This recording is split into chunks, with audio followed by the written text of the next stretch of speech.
Hello, loves. Welcome, welcome, welcome to another episode of Flip the Script with Vic. It's your host, Victoria Nielsen. I'm already smiling from ear to ear because today's guest is just a little ball of sunshine. Christina Ballou is an amazing human, mom, massage therapist, energy worker, breathwork facilitator, like rebirth extraordinaire. I feel like I could name all the things, but I'm so glad you're here with me today. Thank you for having me. I'm so grateful to be here and to show up and just share my story. I love it. I feel like we had such an instant connection at I think it was a women's circle that I first met you at. And then when we danced together on the dance floor at Soul Dance, which y'all, if you've never been to a Soul Dance, it's this beautiful community in Atlanta that comes together for a static dance, no drugs, like no alcohol. We're just feeling ourselves and dancing and vibing. And like, every time you inspire me because you were just 100% yourself. Like, no matter what's happening around you, no matter how everyone else is grooving, like you're grooving to your own vibe. And I love it so much. Have you always been like that? Yeah. I've been literally dancing since I came out of the womb. My dad was like, "Yeah, we had music playing and you were already like holding the wall and shaking," which is really funny because River, my second, he also like Jonah beatboxes and then he twerks on the bathtub. Or if like he hears a beat drop, he's like, he stops what he's doing. He's like, I'm like, "That's my baby." And he looks just like me. I'm like, "You are literally my twin." So He he's my really ass is. Like, shaker. so funny. And I had a story like that too. My dad called me Boogie because he was like, you danced, before you did anything else. But I think it was the same where it's like you're kind of like propping yourself up and just like shaking your booty. But we know as women, like twerking actually releases so much. Do you dance every single day, or did the not dancing help you see where there was ways in motherhood perhaps that like you had lost yourself? I guess has dancing always been your spark, I would say. Yeah, it has been. I grew up dancing, like doing ballet. I didn't vibe with that. Different forms of jazz, hip hop, but the thing is like as I've grown more into my womanhood, I feel like if I don't dance, then I feel lost in the world a little bit. It's my way of expression where some people are artists or they sing or whatever their art is. Mine is definitely dance. Like a funny story is like when I was with Isaiah, I couldn't get him to eat eggs and I was like, "No, you got to eat eggs." So I used to shake and dance while I would cook eggs and that would be the only way he could eat them. And so like, not only has it been a form of just like moving through my own grief and sorrow and anger and any really emotion that I'm feeling, like I've been able to utilize it in motherhood for like really silly little ways. And um when I feel a strike of an emotion coming, I literally need to pause. I'm like, I need space. I need to go lock myself in a room, turn on the candles, get some Palo Santo, get some kind of moody track, and just like drop in. And not in a way that needs to look anything like it's supposed to, really just like allowing my connective tissue in my body to move because the body knows the way, the fascia knows the way. It literally can unwind with that emotion and release, like you were saying, like in the hips when we shake our boot in the our booties in the sacral, like that is our birthing place, that is our creation. A lot of sore trauma is there, so it's just like my way to kind of unwind. I love that you never lost it though, because I feel like that's what people ask, right? When folks have gone through trauma or gone through transformational experiences, it's like the elders, they say in the Native communities ask, like, when did you stop dancing? And for me, I feel like I did lose dancing for a little bit, and motherhood was what helped bring it back. Because to your point, I would need a mood shift like that because something was going on in the house, and I would just put music on and I would just start shaking it out or moving around. Or like, I thought about it the other day, like, I'm literally always dancing around the house like a fucking weirdo. And like, literally, I was like doing my own jazz routine, like in the kitchen the other day, and the kids are just sitting there staring at me. And I'm like, I wonder what they think, but I'm like, they think this is normal. And that's wonderful that like, music and laughter and movement are just part of our everyday life. And I know you and Jonah are such big proponents of that, and that your kids go to forest schools. And did you feel like you had to like have an unlearning as a mom, or were you always like an alternative mom? Oh no, I mean, hmm. That question. So I feel like I've always been unlearning from the time that I started to question things. I think naturally I questioned my parents did things when I was younger, but then like when I came into motherhood, it was a very abrupt like, hey, you're pregnant, you're about to have a baby in a couple months, and I was listening to all the noise. There was so much noise around me about how I should mother. I wasn't going to be able to breastfeed.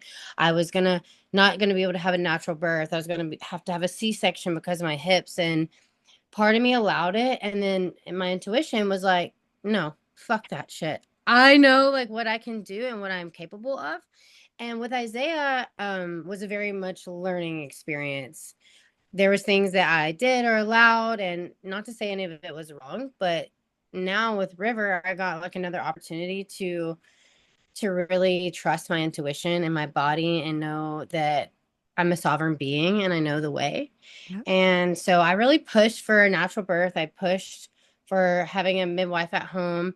I pushed to put Isaiah in forest school. And yeah, there's like people in our family who are teachers or who have been in the medical system for like their whole lives. That's all that they know. And so they do question us like we are some weirdos, you know, like Jonah and I are definitely more of the black sheep of our family. But I think that when they see us move through it and see that we're only doing this out of love and for the good of our children, it's not anything to harm them, then they understand and they know. So it's been like an unlearning for some time. And I hope that in my mothering journey that I can share with other mothers that like just because your elders, your mothers, your grandmothers had their way, like really taking a pause and cutting out all that and listening to like what does your intuition tell you, you Yeah, know? because it And might kids, be different or probably is different. And even I think it's important to differentiate too, like between the two kids, right? You made a point of saying with Isaiah, you were learning. The same with Sebastian. I feel like I don't want to say make mistakes because I really don't believe in mistakes, but I did a lot of things with Sebastian that I did not do with Rocky because I was like, oh, that maybe was more harmful than good. Or I was mm-hmm. listening to this sleep doctor that said like I had to, I had to train them to sleep this certain way when okay, now he sleeps in our bed. Okay, so what did that do? I suffered for, I don't know, a year of him like screaming every night, like putting him down and all that to still just have him in my bed anyway. So like what was the fucking point? Like Right, what was the right. point? But I And that really like your journey was so beautiful to watch because coming to your mother blessing with River was so inspiring to me, by the way, because I could see the difference in you as a mother and the difference in you walking in your truth and being like, this is what I'm gonna do, and I'm honoring it. I'm honoring my heart. And you had so many people show up for you that day in a really beautiful way. And it just showed me like if you show up as yourself, you ask for what you need and you declare that this is what you want to do, like you'll find your people. yeah, yeah, your vibe literally attracts your tribe. I know that's cliche, but it's really the truth. And like I can't tell you how many other women have reached out to me saying like, "Wow, you really know how to like ask for support and help." And I'm like, "Oh, I didn't ever like my whole life. I was very like strong, stubborn. I actually still am." But someone I was in another group of mothers, like two mothers specifically, who showed me that and I was like, "Wow, if they can do it in the way that they did it, without having to be like, oh, I'm going to give you this back. It's like, this is what I need to be a healthy mother to raise my children. Um, it will be received well by the people who want to show up for you. And that's okay if it's not for everyone. You know, if it's like some women don't know how to show up for other mothers, and that's okay. That's why we ask, we communicate, and the ones that can will. So, Well, and I feel like you talk a lot about the missing village. And I think this is important to share that, because you pointed it out and I was like, I don't really have any maiden friends that come and like hang out and that are, helpful in the village. I have my other mom friends that are drowning, or ones like you and I live in the same city and we're like, we should get together. And it just never happens because of life, right. like, so I would love for you to speak a little bit more about that and that feeling, right, of maybe loneliness in motherhood, right? Because it's so connecting but so isolating at the same time. Yeah, it is. Even like when I'm with mothers, like a lot of the times we're just like trying to have a deep conversation, but then it's like the kids are getting into something. We're like pausing, coming back, pausing, and then you leave. And it's like sometimes that felt really like it filled my cup, and other times it's like that was more draining. I should have just stayed at home, right? Yeah. And then with maidens, like I love my maiden friends. I think they're so juicy and spicy and I love them, but it is different because one, I can't really come over there with two small children to their home. There's things that they can eat, break, get Right, into. exactly. There Like are there's things out altars. everywhere. Like, Yeah, and I'm like helicoptering. I actually like went to a retreat to support another mother so she could be a part of the ceremony, and I brought River, and it was at a really beautiful retreat center, and I'm like having to watch him the whole time helicopter, and like it was the most stressful thing for me. And I was also there offering massages, and I was like, you know what? Now I won't do this. But I have had a handful of moms, I mean, not moms, I'm sorry, maidens come and they're like, yeah, you just tell me what you need and like I can do it. And that's really all they need is like someone to kind of like hold their hand. It's because they haven't lived in our journey or our experience. Unless they've been a nanny, they don't know. And there are some maidens that I have in my corner that have, you know, 6 or 7 children, you know, that they grew up with, sisters and brothers, and they still don't know, you know? So it's really just like, how can we how can we bring the maidens in a way that's loving and like where we're supporting each other? Because a village, the grandmothers, they would also be a part of it. They would be supporting the children or feeding the mother while the maidens are doing whatever with the children or cooking for you. Like the men would be out hunting, and not saying that we don't live in a society where that's a thing now, but that is how we survive for like thousands of years exactly. in Well, and the community. generational like knowledge and passing down, because to your point, those maidens don't have our experience. They don't know, but they're not going to know unless, you know, they're around it. And like I grew up with 4 generations under one roof and like didn't know or think that was cool until now when it's like, oh, I experienced my grandmother. And, you know, I was that kind of older maiden that helped out with like cousins or other things because I was an only child. But it's important that knowledge lives within us, that tribal knowledge of sorts, right? It lives within our bodies, within our fascia, as you said. But like, unless we're expressing it, unless we're using it, we tend to forget. And, you know, I feel like as a mother of two who's trying to build a business, right? Who has probably rebirthed herself many times over, what stage do you currently feel like you're in? I mean, you're still very much in mother, but are you experiencing a bit of wild, hopefully? Or do you get to lean more into your crone these days? You know, since we carry all of them, I wonder, because it sounds like you kind of moved from maybe a little bit of wounded maiden into mother, and that transition wasn't very easy. Um, how has it been?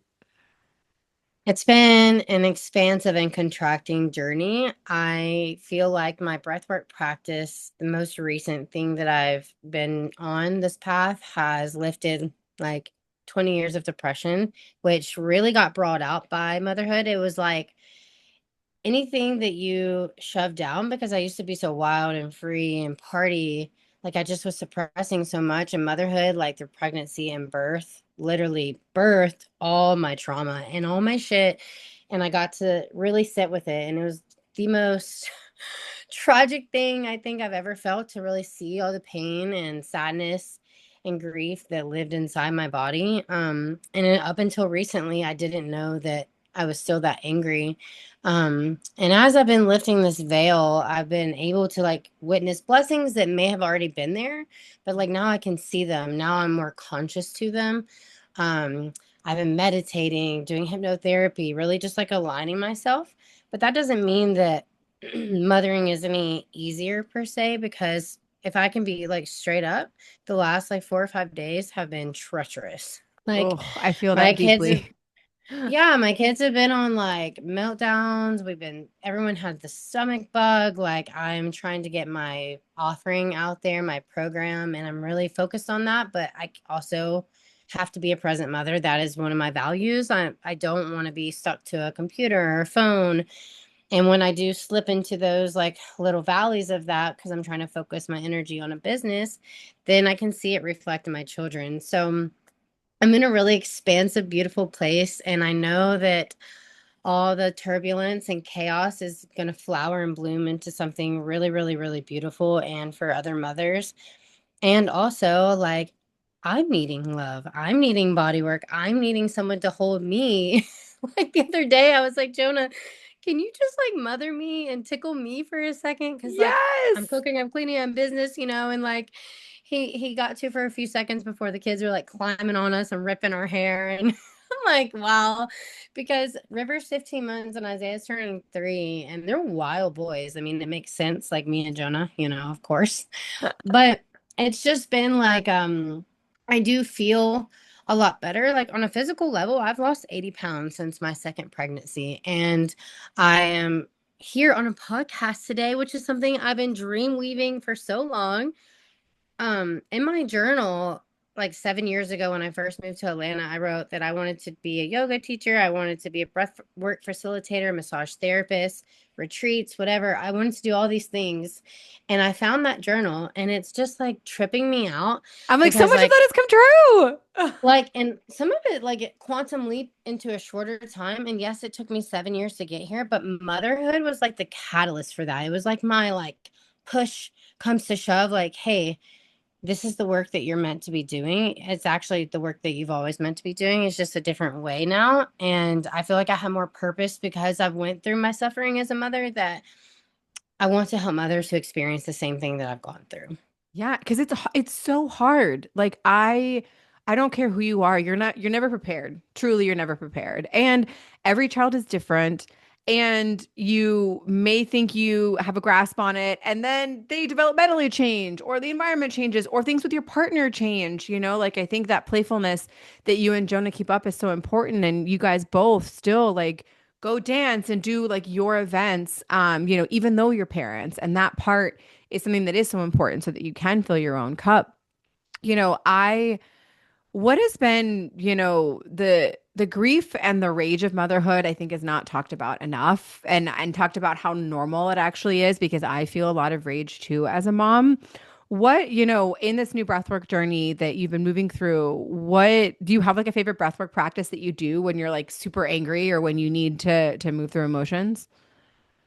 Actually, I was just going to post a video about this because I've been Yes. so Oh my God, good. so angry the last couple of days. So one, it's important to ground before you do any kind of energetic movement. But this one is a sequence. It's called Breath of Anger, actually. And you literally, I'm going to sit back a little bit. So it's like this. You breathe out your nose, like, and you're like clearing your auric field. So grounding down for a moment, taking like either a 4-second breath in, holding at the top, and exhaling out. 2 more times, breathing in, really circulating the energy up into the crown, holding it here, and the next one, breathing in,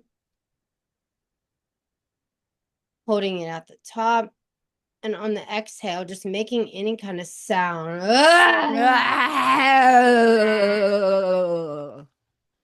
I love to stick out my tongue when I do that. And I did the same. I was like, And ah. I know watching the video is probably like, what the fuck?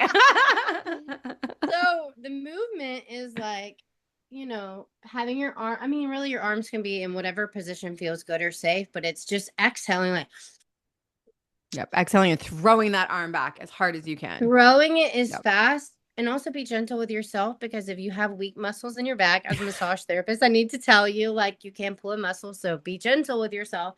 But I know my strength.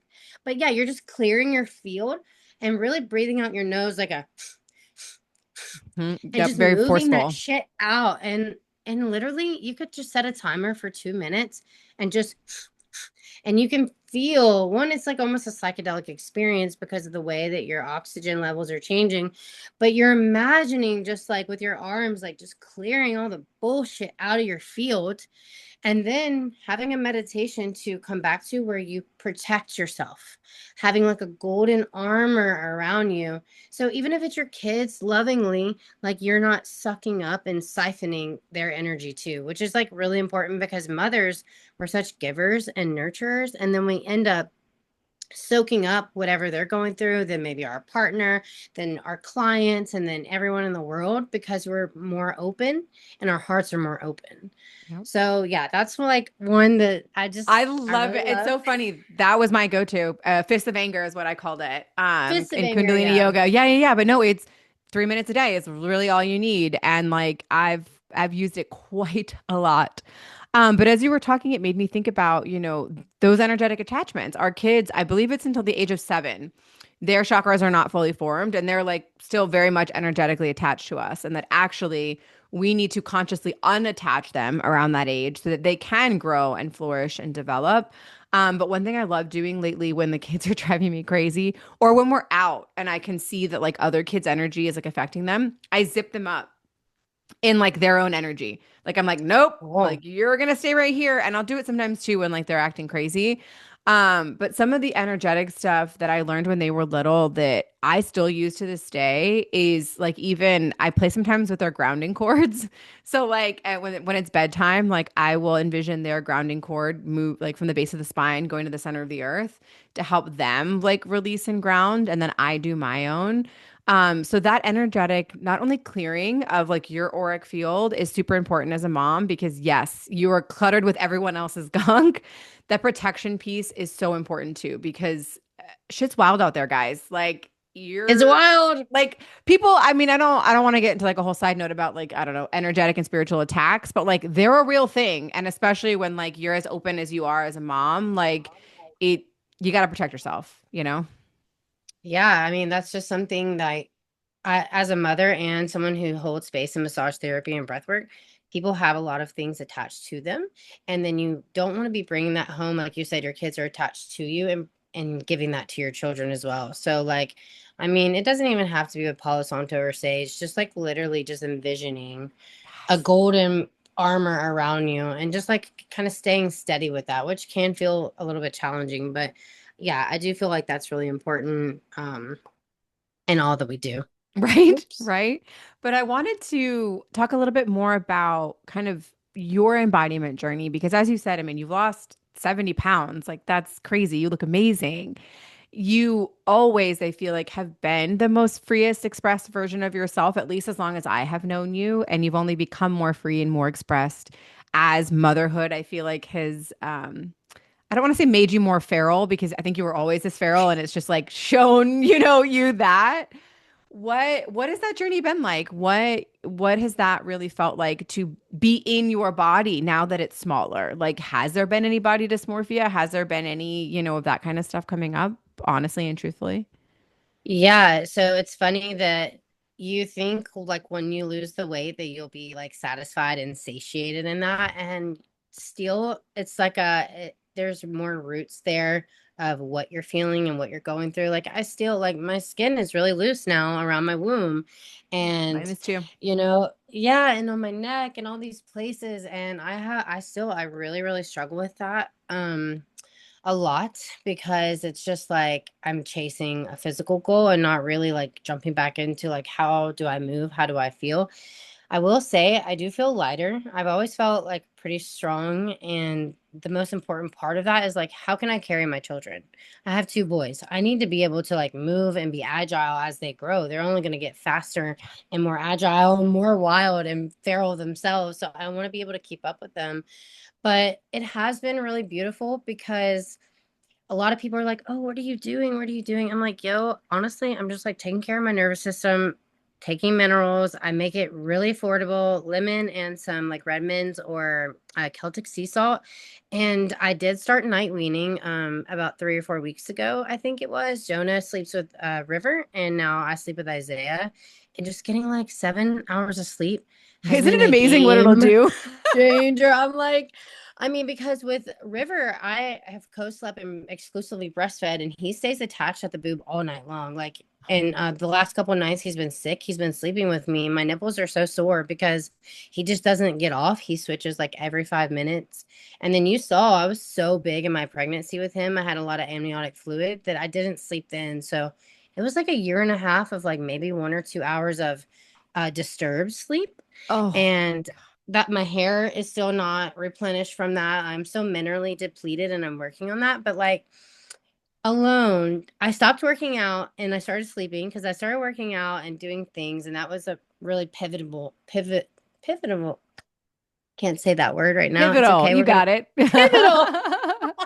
We're gonna move on from that, but it's just been really huge that rest is so important in motherhood. Asking for that, I had to be like, hey, I'm not okay from not sleeping. I need you to take over. And it was a really hard feat to come into that because I wanted to be this like exclusively breastfeeding, co-sleeping mother, but like literally it was destabilizing me. Yeah. And so that's been really, really like the major shift. I dropped like 40 pounds doing just that. And people are like, oh wow, you've got this glow and all these things. And I'm like, thank I'm you. sleeping, motherfucker. That's why. Yeah. Yeah, like I got 7 hours of sleep, and to be like completely transparent, my whole life kind of prepared me for no sleep. I partied till like 3 in the morning and would go work at a job at 7 a.m. But it is not the same kind of sleep deprivation as motherhood. Also, as we It get doesn't older, I matter. feel like our bodies just like don't let us. But no, I will say it's wild. Like I used to be such a sound sleeper, and now the kids do anything, and I hear it and I wake up, and we basically like the four of us don't co-sleep. Rocky's room is separate, but it's close enough that we're all basically in the same room. And so literally the other night, I woke up from a dead ass sleep because I heard Rocky go, "Oh no," in his sleep. In his sleep. And I mean, I thought he was going to pee the bed. So Well, I got up really quick and I like ran into the bathroom and I don't even know if he had to pee. I have no idea. All I heard was, oh no. And I was like, fuck no. Like, you're not peeing the bed. But like, how, as a mother, like, that's a superhero power, I feel like. But it also is to our yeah. detriment because then we get no sleep at all. Yeah, I mean, we're wired to be alert for our children. And it's like the most beautiful thing, like you said, detrimental because like, yeah, what the fuck? Everybody needs sleep. Like And we why all can't we dad all have need that it. same thing? Like even at the hospital, I remember after my C-section, because I had to have C-sections, they were both breech. Will was passed out. Like, and Of I course. couldn't even get him like out of the bassinet to breast. And this was like both I learned with Sebastian. With Sebastian, Will really like didn't wake up and it pissed me off. So with Rocky, I was like, all right, I'm setting an alarm. I'm having something that I'm gonna throw at you. Like, I don't even care. So sure enough, the alarm went off. He didn't even move. Didn't even move. So then I got it was just a toilet paper roll, but I like had ammo ready and was like pelting him to like wake him up because I was like, I can't even move the baby. Like you have to help me. So I mean we get Yeah. smarter, I guess, as we parent, but man, it's parenthood. The fact that we sign up for this is crazy, but hey, here we Right, are. right. Yeah, no, it's an initiation for sure. And a rite of passage, you Truly, know. truly. If you had anything you wanted to share with new moms everywhere today before we wrap things up and share how they can get to know you and find you, what would be your kind of one message for moms today? Give yourself grace. Be adaptable and open to all the many changes that will come. Ask for support and nourish yourself. Nourish yourself first if you can, because you can. Yes. And ladies, if you're in the Atlanta area, Christina will nourish you. If you got to tell them how can they get a hold of you? So you can follow me on Instagram. I just manically changed my name to the Mother's Breath. It was Lala China, but now you can find me. I have a link there where you can book a one-to-one breathwork session. If you're local to Atlanta, you can come and do an in-person bodywork session. I hold 90-minute or 2 hours. We do a combination of meditation, breathwork, and bodywork.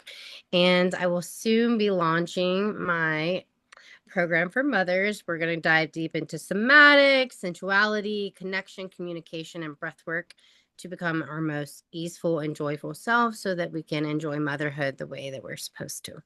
I love that. And ladies, that was actually a question I didn't ask you about that we could talk about real quick before we go would be sensuality because I feel like you are a naturally sensual person, but did you feel like that ebbed and flowed through pregnancy and was that hard to come back to as, you've been in the throes of motherhood? Yeah, it definitely is hard to come back to, especially when you're breastfeeding because your hormones are shifted all the time. Like it really took Breastfeeding made me, me honestly. crazy. I was crazy. Like Yeah, I couldn't. I was yeah. crazy. It's like they're sucking everything out of you, literally, and then your hormones are shifting depending on how you breastfeed. But I mean, I will say I used to be really shameful of my sensuality, like, and the way that I used it when I was younger is different than how I use it now. More now, I'm tapping into all my senses through food, through sound, through breath, through movement. It can be even just like slowly caressing my body when I'm like in a conversation with someone and I feel like, okay, I want to just like know that I'm safe in this. And, um, really just inviting time for myself to be like, hey, mommy needs a break. And I'm going to go, and that could be a warm bath. That can be listening to some sounds and just kind of like tickling myself. But when I really came back into it is when I started hanging out with maidens again, because maidens are all in their juicy prime. And I am so blessed to be with some of the juiciest women in my life. I love them so much. And they really bring it back into sensuality being sacred and it being a holy container and it not being something to be afraid and shamed of. And once I started like seeing myself in these other women, I started like my essence started coming back, and I use the word turn on a lot, like, oh, that turns me on. I'm lit up about that. And it kind of all ties in together. And I feel so much more free since I've been back and like in my sensuality, listening to my human design, learning more about my gene keys. That shit is it's powerful. If you don't know about it, check it out.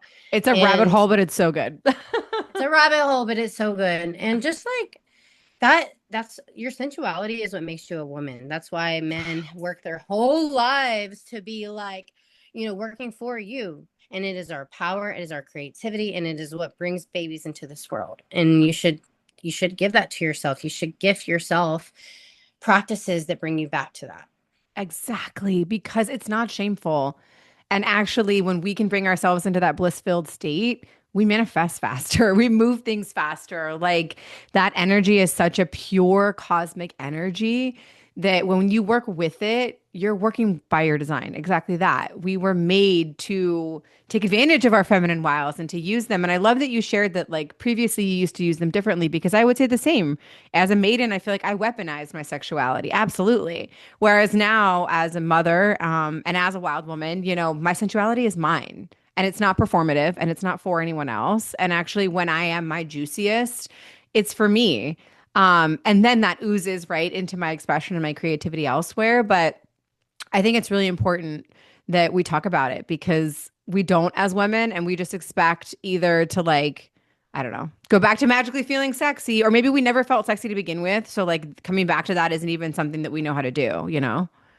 Yeah, yeah, yeah. There's like several women who like, I mean, and even myself, I catch myself like wearing my sweats and my tights and my hair up, and I'm just like in it, and I'm like, oh, and like the power of a shower and putting some Yeah. mascara on and a cute ass outfit and going out there with confidence is like a fucking game changer. It's like, motherhood doesn't have to be one way. It doesn't have to be what anyone else told you. It can be exactly how I want. You can be a hot ass sexy mom and business owner and creatrix and still be at home cooking for your husband. It can be all the things that you want it to be.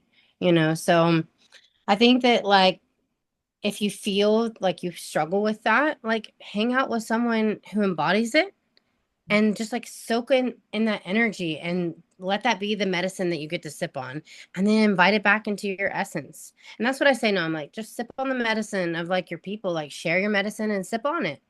I love that. And know too that if you feel some type of way in a negative, right? Like maybe you're jealous or maybe you're projecting your shame onto that other woman, like use that as information as well, right? That actually I found that at the beginning of my spiritual journey, Sahara Rose, I was like following her and I loved all of her Instagram stuff. And then all of a sudden she started like twerking all the time. And like at first I was very like, ugh, like who is she to do that?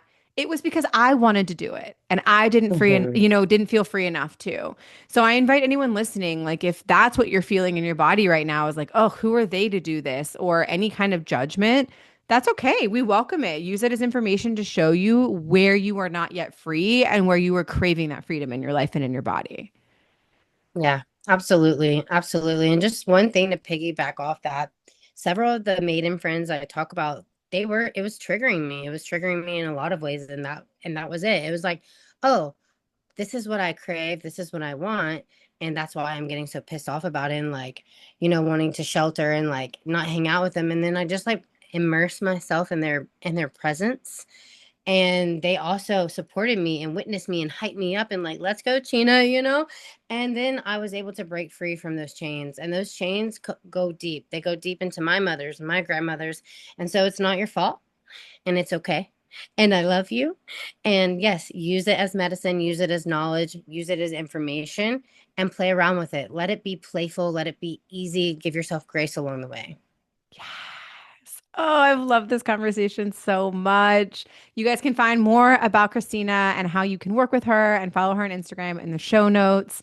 Thank you guys for being here, for listening. I cannot wait. We have so many ladies that are going to close out the rest of 2025 with amazing conversations. If you've been enjoying them, please like, rate, subscribe, review, share the podcast so that even more women can hear these inspiring conversations and maybe spark a movement. Thanks so much for being here, Christina. I love you guys. Be good to one another. Mwah.